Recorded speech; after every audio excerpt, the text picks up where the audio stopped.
Welcome back বন্ধুরা, আবার একটা নতুন ভিডিও নিয়ে চলে এসেছি তোমাদের জন্য। তো আজকে আমার ঠাকমা বানাচ্ছে লাল লাল ঝাল ঝাল চিকেন। তো সেটারই তোড়জোড় চলছে এখন। ঠাম্মা পিঁয়াজ কাটছে, সমস্ত পেঁয়াজ আলু এই সমস্ত কাটবে। আর এখানে আমার মা এখন এই চিকেনটাতে তেল, হলুদ আর গুঁড়ো লঙ্কা সমস্ত মাখিয়ে রাখবে, দিয়ে এই চিকেনের জন্য মশলাটা কষিয়ে নেবে। তো একে একে এখানে এই চিকেনগুলোতে এগুলো মাখিয়ে রেখে পাশে রেখে দেবে, তারপরে ওইদিকে মশলা কষানো হবে। তো এই দেখো একটা বড় লেগ পিস, এটা হচ্ছে স্পেশালি আমার বোনের জন্য, মানে মিষ্টুর জন্য এই বড় লেগ পিসটা।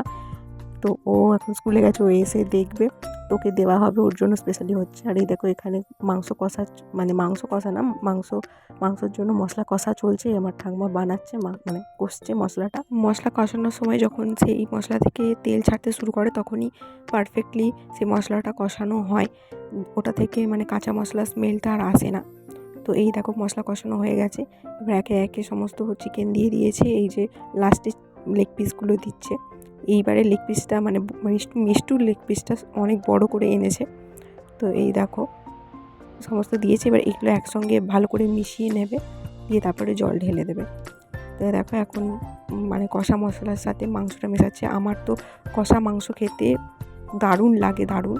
তোমাদের কাতে কাতে ভালো লাগে অবশ্যই কমেন্টে জানাবে। তো এই দেখো এখন মশলা কষানো চলছে। এই যে মাংস হয়েই এসেছে, ঠাকমার লাল লাল ঝাল ঝাল মাংস।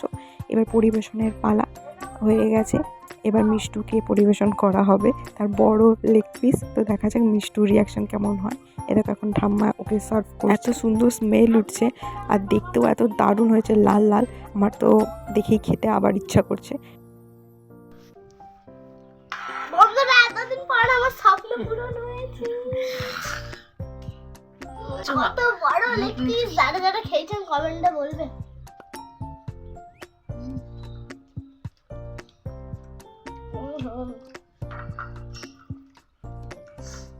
কত সুন্দর ফটো হচ্ছে।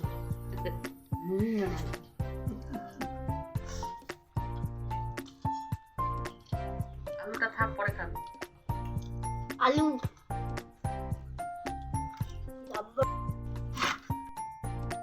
চুল পেকে গেছে।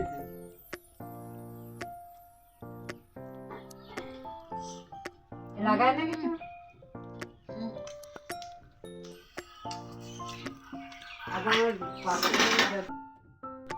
এত ভালো হয়েছে, এত ভালো হয়েছে, আমি কি বলবো বুঝতে পারছি না। আরে আমি তুলতেই পারছি না। আয়ু খুব ভালো বলেছে না, নরম হয়ে।